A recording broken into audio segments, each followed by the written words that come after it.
Sveiki visi, kam įdomu. Šiandien parodysiu pirmą žingsnį, kaip sukomas 4×4 Rubiko kubikas. Kaip pavyzdį šalia laikysiu susuktą 3×3. Esmė tokia, kad pirmą reikia išmokti sukti 3×3, tik tai tada antras žingsnis jau galima eiti prie 4×4, nes bus naudojamas tos pačios formulės kaip 3×3. 4×4 kubiko sukimo principas reikia skirtumų nuo nelyginio, kur jau yra viduriukas susuktas, visą laiką atitinka, spalvos nesuklysite, atitiks. Čia galim padaryti klaidą. Čia galima blogai sustatyti viduriukus po 4 ir jeigu čia matome spalvų eiliškumas yra geltona, raudona, žalia, čia įmanoma padaryti klaidą. Čia gali būti balta ir čia šalia būti geltona. Tada jisai viduriukus sustatysime, bet esmė tame, kad toliau antrame žingsnėje jau nieks nebesigaus ir spalvos plokštumos visos šitos nebeatitiks ir teks grįžti prie pirmo žingsnio ir sukti vėl viską nuo pradžių ir iš naujo. Taigi reikia daryti viską teisingai nuo pat pradžių. Mano naudojamas kubikas yra V-Kube firmos, jisai yra graikų gamybos, pirktas Lietuvoje, čia jų yra pilna tokių. Šiaip vietoj tos juodos spalvos kubike standartinė yra balta. Šitas yra kažkoks išskirtinis, bet naudosime tokį, kokį yra. Pirmą turime susukti viduriukus po 4 vienodas. Po 4 vienodas spalvas iš tų kvadračiukų ir pirmame žingsnėje nieko daugiau. Aš naudoju principą Lietuvos Respublikos vėliavos, geltona, žalia, raudona, lengviau prisiminti.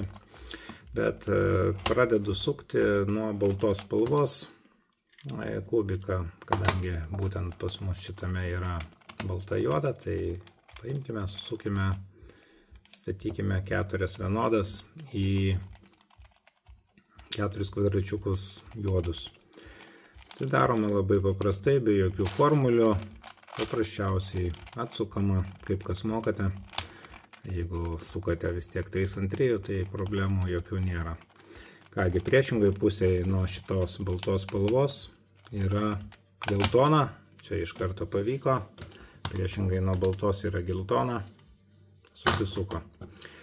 Kągi, dabar nuo geltonos į viršų yra tamsiai bordava. Tai yra svarbu jau. Ir nuo geltonos matome, kad tamsiai bordavos jau vėl pavyko, tai reikia įsukti vieną. Ieškome bordavos, radome ją čia. Viršutinę pusėje visą laiką įsuksime tą spalvą, kurios trūksta, į viršutinį kairį kampą. O veido pusę, angliškai face, visą laiką paimsime iš dešinės apatinės. Reiškia, paimame iš veido pusės, tą pusę, į kurią žiūrime, iš dešinio apatinio kampo ir sukame į kairį viršutinį kampą.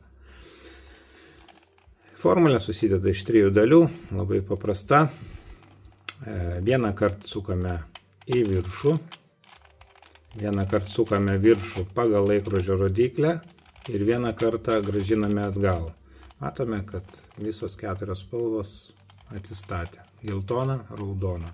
Geltona, raudona. Dabar ieškome čia žalios.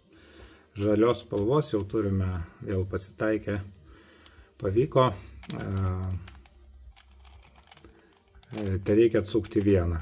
Vėl viršus žalio turi eiti kairis viršutinis, į kurį įstatysime, ir veido pusę dešinys apatinis. Atsukame šitą žalę į dešinę apatinę ir vėl naudojame tą pačią formulę.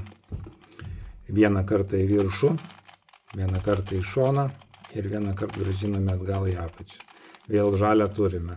Dabar turime geltoną, raudoną, žalią, geltoną, raudoną, žalią. Kągi, priešingoje pusėje raudonos visą laiką turi būti oranžinė. Oranžinė trūksta vieno. Ir mėlynas irgi automatiškai susisuks, nes sukame 5 ir 6 spalvas. Kągi, veidas bus šita spalva, veidas yra apatinė dešinė ir sukame į viršų kairę viršutinę. Ta pati formulė 3 kartai, vieną kartą į viršų, vieną kartą į šoną ir grąžiname į apačią. Kągi, susukome viduriukus, pažiūrime ar teisingai. Principas geltona, raudona, žalia. Žiūrime geltona, raudona, žalia.